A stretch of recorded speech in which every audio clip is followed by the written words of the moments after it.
All right, guys, welcome to Wide Awake News Radio. Back to Wide Awake News Radio. I'm your host, Charlie McGrath. It's the 20th day of May, Monday.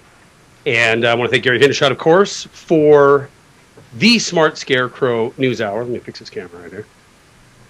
Sorry for the issues, Gary. I'm having all kinds of technical stuff going on right here. I want to thank Gary Hindershot for, again, his Monday Smart Scarecrow Alternative Energy Hour. And those of you that were listening to that program and now join us on Wide Awake News Radio, the second hour on this Monday, are probably wondering what in the hell is Gary talking about? Why is this his last Smart Scarecrow Alternative Energy Hour? There's some announcement we have to make, and I'm going to apologize to Brian Tuohy right now. He sat here and witnessed carnage. me and Gary trying to get ready with just a few minutes ago. But if you want to see Brian Tuohy and myself, you certainly can. You can go to wideawakenews.com, click on the Wide Awake Radio microphone, and that will take you into chat. There's a feed there for Justin TV. You can watch Brian and I do the rest of this interview. And I apologize for anybody who's on JTV right now because the camera quality here is kind of going south on me. I have some announcements to make, and some people are not going to like them. I'm one of them that actually doesn't like the announcements, but it needs to be made. We're coming to that time, and those that are close to the program, guest hosts, those that are advertisers with the program, they all know what's coming, including Gary Franchi over at Next News Network and the folks at the forwardsnews.com and Doug O and Blacklisted News. The folks who pick up this program or pick up the commentary videos, they know what's going on, and I wanted to make sure everybody was informed that was close to the program, and then immediately after that, give the audience enough time to digest the news. And maybe it's just a bigger deal to me than it is going to be to you. But here we go. Starting June 1st, we will no longer have Wide Awake News Radio Monday through Friday, 2 hours an evening. We'll no longer have the program in its current format that it is right now. Starting in June, we're going to have a 1 hour news program that will run 5 nights a week, and we will have 5 different hosts during that week. I will stay in the Tuesday night spot for a news hour. And then the rest of the week will be filled out by host, not guest host. The roles of some of the folks at wideawakenews.com, Wide Awake News Radio, is changing. The folks that we call guest hosts now, that are on here and who come on here and help me out, they're going to get a position as a host, their own hour. So the new schedule, the new lineup goes something like this. Monday nights, it's going to be Gary Hindershot, but not the Smart Scarecrow Alternative Energy Hour. Gary is a very talented. You might not know this because he does his Alternative Energy Hour every Monday, which is entertaining, which is thought-provoking for a lot of folks, but the majority of the audience is not focused on alternative energy and technology like Gary. So he has a very loyal following on the Monday first hour, but the broader majority of the audience has not heard this guy deliver information, news information. Those that follow him on my YouTube channel, Krabby Dog Tricks, he posts his news rants. He calls them rants right now. His news rants up there every week, and lots of people see it there, and he's doing a great job and getting a great following. Brian, I apologize. This is probably going to run right through the first segment, so grab a beer, brother. Gary is a very, very, again, talented presenter of information via news information. So starting in July, Gary won't be back with us till July, but starting in July, the first hour is going to be Wide Awake News Radio, Gary Hindershot, Monday. Wide Awake News Radio, Charlie McGrath, Tuesday. Wednesday evening, we're going to have Woody O'Brien. Thursday evening, we're going to have Eric Lovely. And Friday evening, Karen is still going to have Karen's Corner, albeit an abbreviated one, 1 hour instead of 2. Now, the content that you're used to getting 2 hours a night is going away. We're not going to be able to bring that anymore. There's a lot of reasons why, and I want to touch on a few of them. Number one, I sit here every night, and with the exception of Friday, Karen is she takes that 2 hour spot over, and basically gives me 3 days off every weekend. But I sit here every night, and Monday through Thursday, and I watch excellent people work for me for free every single night. And nobody really understands, unless you do this, how much work it is. You know, Gary Hendershot, but let's face it, he's not a young guy. He's getting up there. He's long in the tooth. Sorry, Gary. Easy there, McGrath. Let's face it. I wake him up from naps sometimes in order to get... Did you mute me? You muted me. I think you muted me. I wake him up from naps sometimes to come on and produce. I'm just kidding. Gary works very hard running his own business. Gary comes on here Monday through Wednesday, records 2 hours, does his program. It's a lot of work. And the same thing with Eric Lovely. He's got his life, and he's up here 2 nights. Karen Tostado is not only doing the 2 hour radio once a week, but she does the scheduling. Every person that's on here for the last year has went through Karen Quinn Tostado. This is a lot of work that these folks are giving us for free. And it bothers me. It bothers me a lot. So that's one motivation. The other motivation is the mission of Wide Awake News Radio has always been the same. We want to wake people up. It's no different than the Krabby Dog Tricks channel, which is the Wide Awake News channel, wideawakenews.com. Wide Awake News Radio was meant to wake people up. And the truth of the matter is our audience is always expanding. Jeff's extremely pleased with the performance, but it's speaking in most cases to the choir. We still want to speak to the choir, but I don't want to dominate my time speaking to the people that are awake. I want to do what I feel is my mission, which is to be on that line between what we consider establishment media and alternative media, and try to drag some people from kicking and screaming from the lie of pop culture into the mainstream. So this is my primary motivation. My workload is just going to change. It isn't going to probably diminish that much. You're going to see a lot more interviews. I just got done with an RT interview. That's why I'm in the tie. You're going to see a lot more interviews on networks like RT, Press TV, other independent media. You're going to see a lot more commentary videos, a lot more writing, and a lot more content through the website. But you're also going to still have Wide Awake News Radio on the Rinse Radio Network. And I know I'm going to run out of time in this segment. I want to say this about Jeff Rinse real quick. There's our new lineup. Hour a night, 5 different hosts, 5 great hosts, 5 very informative points of view that we're going to have on here starting June 1st.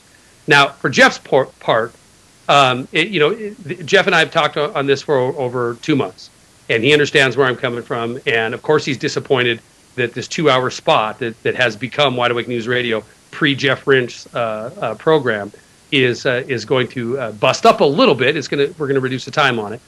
He has, ever since I've come to work for him almost 3 years ago, he has always been completely understanding of the needs of Wide Awake News, the needs of Charlie McGrath, the needs of the program first and foremost, and he was no different in this case.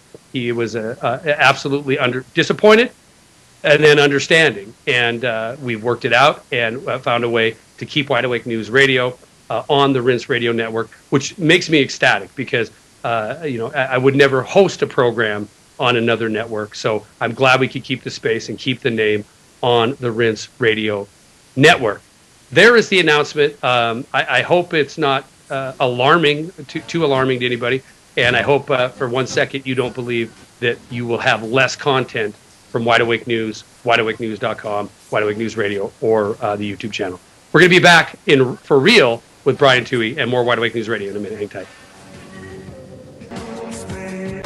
All right, guys, welcome back to Wide Awake News Radio. Charlie McGrath, 20th day of May, Monday. You see the Wide Awake News signs down if you're watching on JTV. I didn't just freak out and quit. Gary's working his magic with his high-tech equipment. All right, bring it on now. An author and a friend of the program, been on a couple times for sure, two or three times. I can't remember right now, but I wanted him back on before the end of this month. Author Brian Tuohy. Thank you very much for sitting through that. I panicking getting rolling tonight. I did not have a chance to tell you. He did not know this was coming, and he had to sit there and listen to me for 15 minutes before he could get on the air. Brian, thank you very much for coming back on. Always a pleasure to have you. How have you been? Fine. How have you been? Been pretty good, except hectic for the last 20 minutes. But I'm calming down now. Those of you in chat, I'm jumping into there right now as well. And if anybody wants to call in with questions for Brian, especially, I'm still enthralled by the sport. The government book was good. You know what? Matter of fact, I got it right here, and I'm maybe halfway through it. I read like 5 different things at once, and but the sport one really that really struck a chord with me because I've been into athletics my whole life, and boxing especially, and it's one of the most rigged, horrific. I love this. I love the sport itself, but the game around it, I guess, is made me turn to MMA and I wanted to talk to you about this. Tune to MMA. I'm a bigger fan now of MMA than I am boxing as a martial sport. Tell me, guys, this is off cuff because you didn't know I was doing this, but tell me what you know about mixed martial arts, because it seems that it derived off of wrestling, but obviously not fake. Is it still? Is that something that is? It seems more pure to me. And every month there's an event. They beat the hell out of each other. The winner comes out on top. Is it staged? Is it? Is it? Well, pure in what way? I mean, do you mean it's not wrestling, or do you mean it's like boxing? There is a difference. I mean, wrestling obviously is not real. But right. Boxing historically isn't always real either. So, I guess you have the theatrics, a little bit of the theatrics of wrestling, nowhere near as much, but you do have. I like the aspect of grappling, of striking. I like the aspect of the brutality of it, the violence of it. And I know that sounds weird, but that's why you watch martial sports. But anything's fixable, right? So especially a fight like that. I mean, because you only have to get to one guy. I mean, that's what makes it so easy. That's why boxing was rigged for so many years. And I don't know specifically about like the UFC or MMA. So it's really hard to say specifically. But I think as a kind of a lead-in, kind of a tutorial is, and one of the things that's going to be in my next book, which actually is coming out in September, called Larceny. What's the name of it? It's going to be called Larceny Games, Sports Gambling, Game Fixing, and the FBI. Oh! Based on all these FBI files I got that are related directly to game fixing and point shaving. And it covers the NFL, the NBA, Major League Baseball, and boxing. And all that's in the book. And these are all direct. I mean, everything I have in this book is direct from these FBI files. So it's all the stuff the FBI dug up. But one of the most interesting things for me, actually one of my favorite parts of this book, is about boxing. And that was that there was one guy by the name of Frankie Carbo. And he was a mobster. I mean, he was a member of Murder Incorporated. And he literally, I mean, I'm not exaggerating when I say it, he ran boxing from the late 1940s until the 1960s. He ran it. He controlled it. He would say who fought who, where they fought, and a lot of times who won and who lost. All right, I can see the controller promoter aspect. Well, the interesting thing of it, the interesting part of it is he worked with two guys. One was named James Norris, and the other guy was Arthur Wirtz. And if anybody knows anything about the National Hockey League, these are two guys who literally put the NHL together. And they owned Madison Square Garden, or part of Madison Square Garden. They owned Chicago Stadium. They owned Olympia Stadium in Detroit. They owned all these major stadiums, and they worked with Carbo to set up the fights in these stadiums, and then they sold them to CBS and NBC as Wednesday and Friday night fights.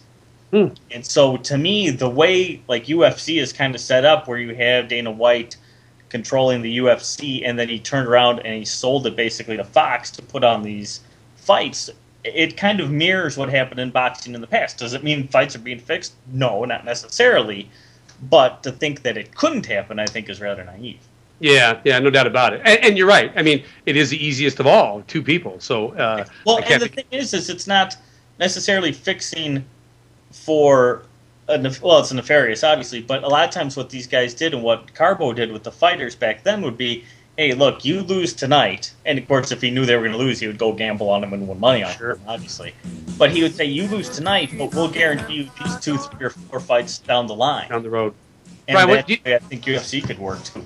I think it could too, and actually, well, we'll get into that backside. I want to get into free speech show.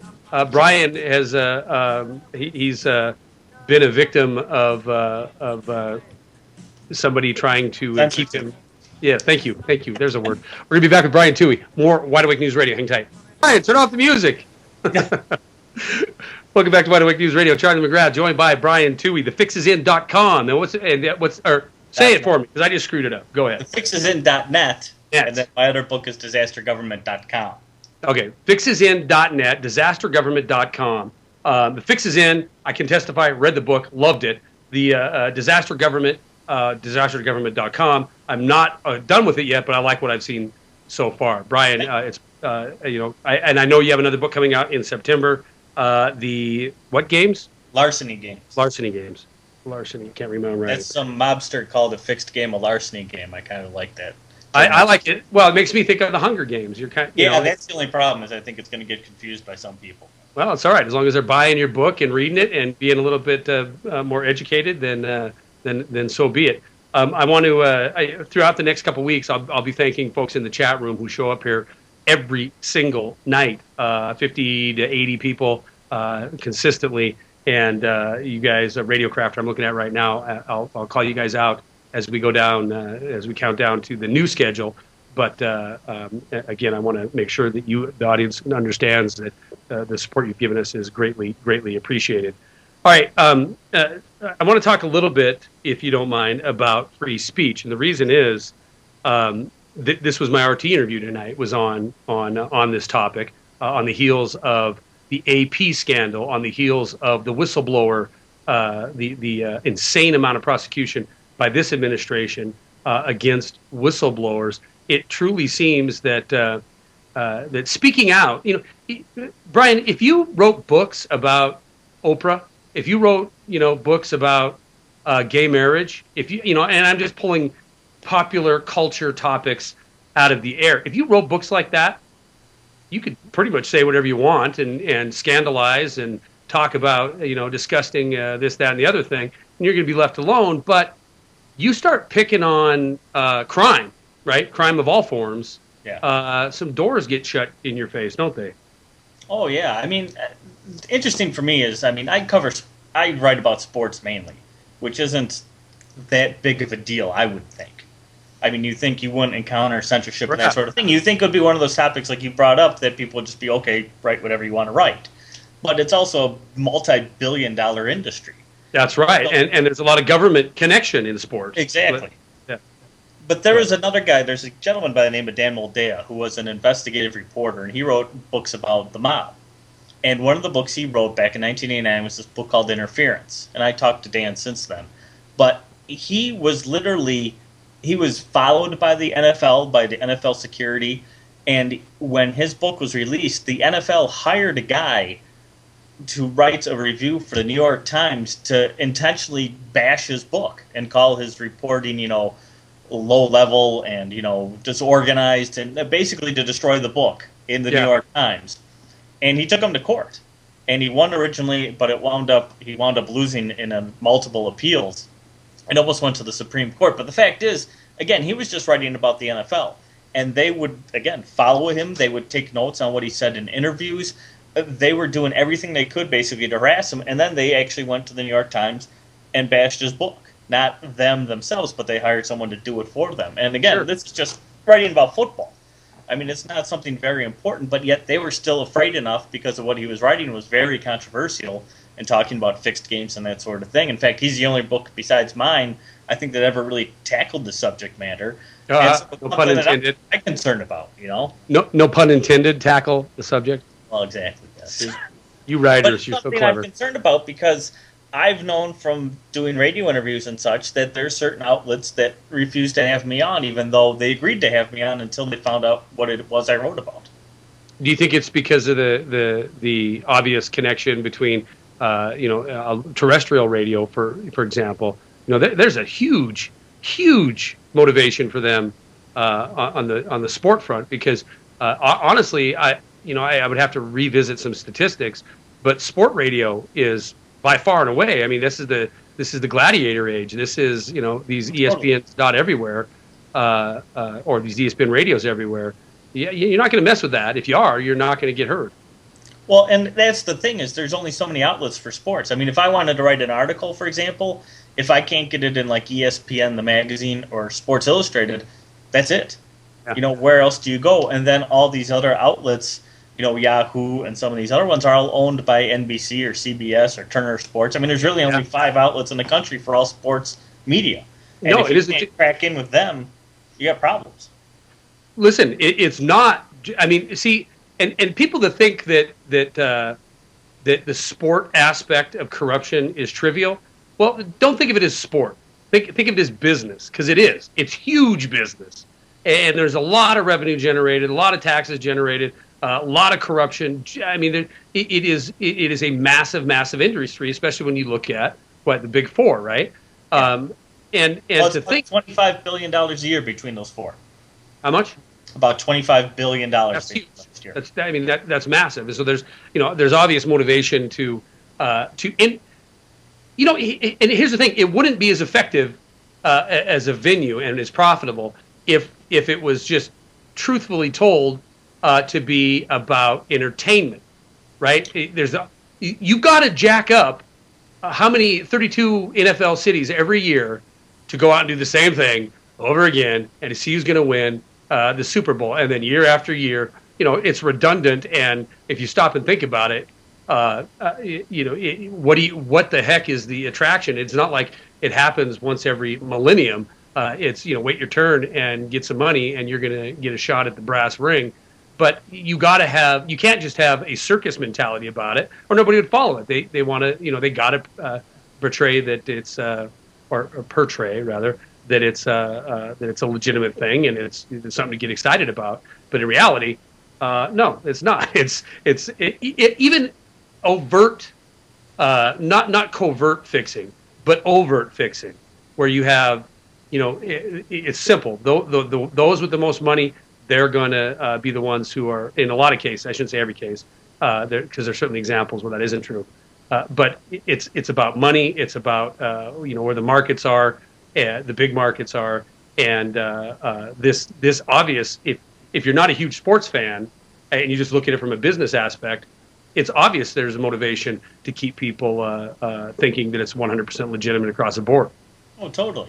I mean, what I always point out to people is if you think of like McDonald's as a business, if they had a way to alter the taste of their hamburger while you're consuming it to make it better, more enjoyable for you, they would do it. Well, professional sports can do just that. They can alter the game as you consume it, as you watch it through the referees, maybe if they've gotten to players or coaches, and they can make the games more interesting while you watch them. Yeah. And so if it's not against law and it's not illegal for league to fix their own game, if there's no law preventing them from doing it, well, why wouldn't they do it? Right, they would. They want to keep it in. Would. I mean, you would. I would. I mean, it makes sense. Why would you leave a multi-billion-dollar industry up to chance? You wouldn't, especially when you have Nike and Adidas and Gatorade and all these other companies making millions of dollars, billions of dollars on top of you. Well, let's get into the aspect of does it hurt anybody then?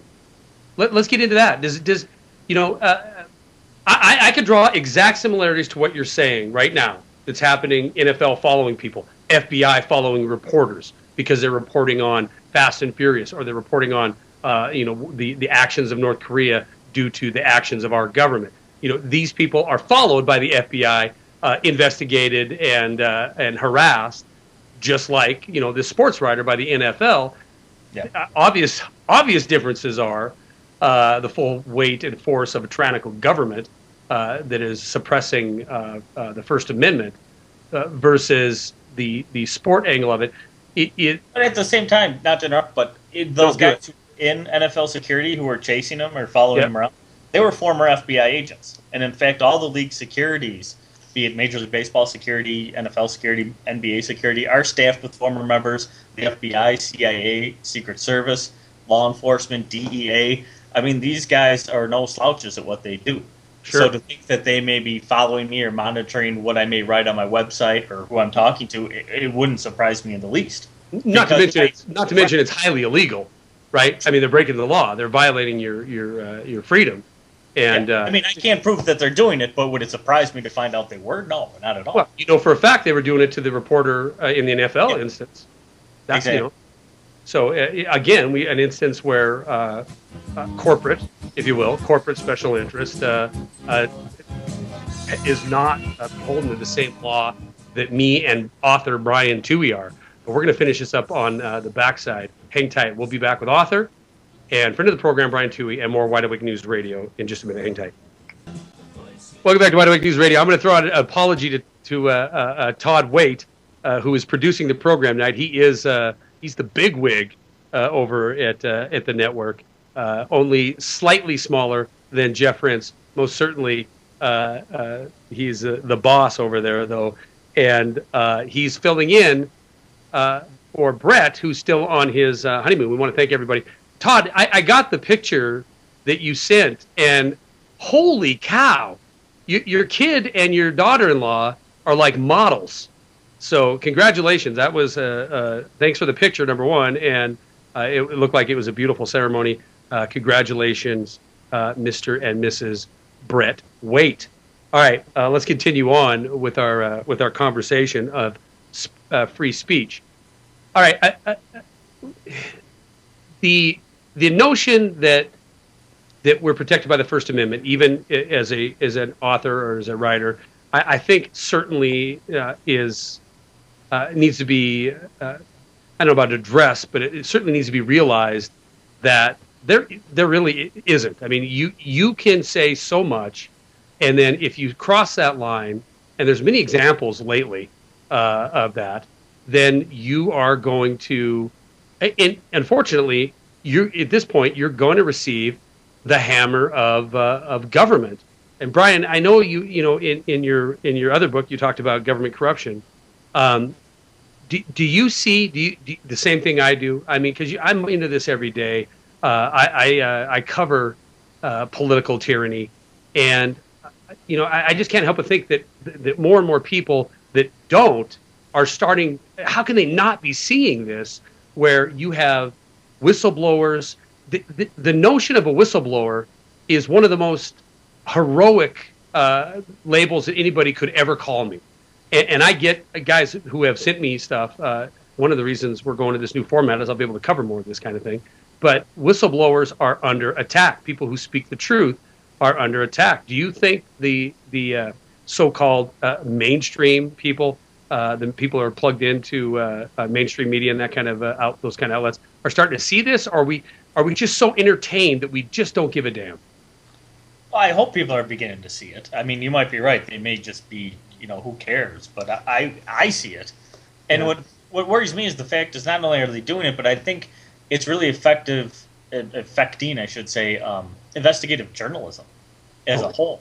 I mean, I know for sports, for example, there's very little investigative journalism done. And I understand that it takes time, it costs money, and in this, you know, new online, on-demand, you know, need content 24 hours a day, 7 days a week system, it's very hard to have that kind of time and energy to put into an investigative piece, but it's very important to do. And if you have people who are going to whistleblowers, going to government sources, and they become afraid of doing that because they're going to be followed 24 hours a day, and they're going to have their phones tapped, and they're going to be monitored, and they're going to be people reading their emails and that sort of thing, the more people back off of that, the less and less we get, then the less and less we know. I mean, No doubt about it. It's very frightening. Yeah, it is very frightening, and it's a path that isn't like static. It isn't like you know we're leveling out. It's the other way around. The more that there's lies and deceit and corruption and crimes being committed against the people, the more that the tactics to hide those crimes have to be increased. And I think it's self-evident that is the path we're on. Is a country that is supposed to fit into a mold, and you cover it in your writings, a society that's supposed to get in to this mode of accepting everything from government as truth, gospel truth. If it's a press conference, it's real. And then when that is over with, if they bothered to pay attention, plug in to whatever the gladiator game of the day is, be it a sport or a reality TV. It's really when you stop and look at it in that perspective, that most people, they, and I hate to use that general, I shouldn't say most, a very big percentage of people, I believe, their life revolves around something that in essence is meaningless. Well, and I think it's very hard too for an average person to be able to research some sort of subject. I mean, to be able to have the time once you have your job, your kids, and other interests, whatever they may be, just not even the sporting events or the entertainment world, but just your general life, to then be able to take time and research something, whether it's the Benghazi scandal or this IRS scandal or what have you. It's hard to get the information because then you have to sort through so many different things. And who do you trust then in the media world too? Who's really done their homework? Who's just a mouthpiece for the government? Who's the one you trust, and how do you trust them, and how do you find them?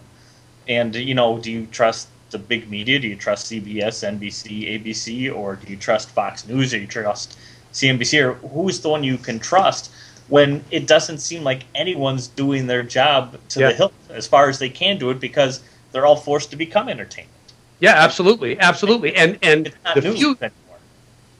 Brian, you're 100% right. And if we look at the example of the individuals who got outside of that, at Fox News, at AP, they got outside of the corporate, whatever came across the teletype, right? Whatever came across UPI, Reuters, when they got outside of it, they were slapped down. I have to make an announcement here. Bonnie sent me a message about something about a listener who asked me to make a PA, a public announcement. And I'm just going to read this. It's a message. Hi, can you please post a PA for the very big need in Moore, Oklahoma? Our phones are down. We have no water. This area is the same area as May 1999. We have kids in lockdown. We have 37 at ME's office already. ME's, medical examiner. I don't know if that means bodies. I hope not. This is very bad. Please help. I don't trust the Red Cross. Thank you. God bless you. Sorry, I'm. Never mind. Your show is great for us. No problem. And Bonnie, send me a message. You have contact information in here. I'm not going to give it out till you say that's what you want me to do, because I don't know if this listener wants that contact information out so somebody can try to get a hold of her. But I'm going to read it again. Can you please place a public announcement? Big help, Moore, Oklahoma. Our phones are down. We have no water. This area is the same as hit in 99. We have kids in lockdown, 37 at the ME's office already. Very bad. Please help. I don't trust the Red Cross. I need more information, listener. I need to know, how can we help? Is there something we can do? Go ahead and send that email to Bonnie as quick as you can. And if we don't make it on air, we have about 4 minutes left. I'll put out a video tonight, and we'll do what we can do to help. And our prayers and thoughts are with you. And I hope that's not 37 dead already. And it's a horrible situation going on down there. Brian, I know you understand that quick announcement there. But so what do we got coming forward? You've got a book in September, Larceny Games. What else is on tap? I mean, first of all, how are the other two books that we've come on to talk about? Are you doing well with them? Where can we get them? That kind of thing. Well, they're available through my websites again, which is thefixesin.net or disastergovernment.com, and then they're both available at Amazon and Barnes & Noble and all those places. And they're doing pretty well. I mean, I'm not getting rich by any means, but you look rich. Tended to get rich. I just wanted to get this information out there and try to make some sort of impact. I mean, that's, to me, more important is to educate the people than try to profit off of them. That's not my goal. My goal is to try to take down, so especially professional sports, to be someone who actually investigates this stuff and reports more of the truth than just the hype of it all. Yeah, you got to find yourself really alone, though, even more so than independent media. Yeah, there's no one who helps. I mean, I'm actually working on, which is kind of a big deal. I can't really talk about too much of it, but I'm actually working with another guy investigating a very real, potentially fixed Major League Baseball game from last year. Oh my God! Don't tell me it was a perfect game that I saw with my kid. No, it wasn't that. Oh. But, I mean, this is a legitimately, potentially fixed game. I know Major League Baseball is supposedly investigating this. I don't know whether they're really doing their job or not. But, I mean, this is something that could be national news if we can get the story together. But, I mean, it makes me wonder who else is maybe looking into this sort of thing. If I'm doing it and I'm, kind of a nobody, I mean, I'm not ESPN, I'm not Sports Illustrated, I'm just me and I can do this, then how come those people aren't doing more of this? Well, do you think? I think it's that answer is fairly easy. It's probably self-evident. Well, I think that first of all, there's this notion of we don't care because it's a sport, and there's a notion of don't rock the boat. I like it, Yeah. But honestly, corruption in sport, corruption in government, corruption, in the mob, whatever, corruption is wrong. You are duping somebody. Somebody is taking their labor and turning their life, their livelihood, and turning it into dollars and giving it over for something that's fraudulent. It's just inherently wrong, regardless if it seems innocuous, like a football game, or if it's something like Benghazi, where people die. It's wrong is wrong, period. Well, like I say, to me, the big thing is, what is the media doing? Why isn't the media being more attacking, basically? Why aren't they going after, in sports, why aren't they going after this corruption more? Why is it always just like a one-off thing? Why is it, it's a isolated incident, it's just one guy who did one thing? And the same thing in the, government world. Why does the media give the government such a free pass when they're getting so... I got an answer for you, and I got an answer and enough time to tell you. I'll tell you right now, and you know this. Let's take NBC for an example, right? Let's take General Electric, parent company thereof. Yeah. Absolutely, you have to be blind and not so bright to see that there's a financial motivation to not bite the hand that feeds you. You can report some titillating stuff here and there, but you're not going to go too far against that control apparatus, and that is beyond dangerous. That is government controlling information, and that never ends well. No, it's not good for anybody. But again, almost sometimes too much information isn't good either, because you can't find out who's credible, who's not credible, who's worthwhile to follow, and who's just a lunatic out there. But right, and the government is so involved is frightening to me. And yeah, it's a great point, Brian. And it leads to if this feeling of frustration, it would lead a lot of folks. It leads a lot of folks to just submitting, caving in, getting involved in the hype, getting involved in the distraction, because that's really when it comes down to it, it's an opiate, right? Exactly. Brian Tuohy, give us the websites one more time, and I thank you very much for coming on tonight. But go ahead and give me the sites again. Thanks for having me on. It's thefixisin.net and disastergovernment.com. Thefixisin.net, disastergovernment.com. Look for his book soon. Bonnie, you're listening. He's going to send you an email, and I want to get his books up on the website. I wanted to do that last time, and I neglected to do so. Brian Tuohy, always a pleasure. I'll get you on in the new format, which will be a video format that will be broadcast on. It'll be a month or so, but we'll get you back on. Great, I appreciate it. Thank you very much. Thank you for your patience. I appreciate it. Guys, enjoy Jeff Rins, because he is coming up next. More Oklahoma. You are in our prayers. I will look for more information. If I can put something out video-wise later on tonight, I will. Get that to info@wideawakenews.com, info@wideawakenews.com. Enjoy Jeff. He's coming up next. Congratulations, Brett Waite. We'll see you guys tomorrow night.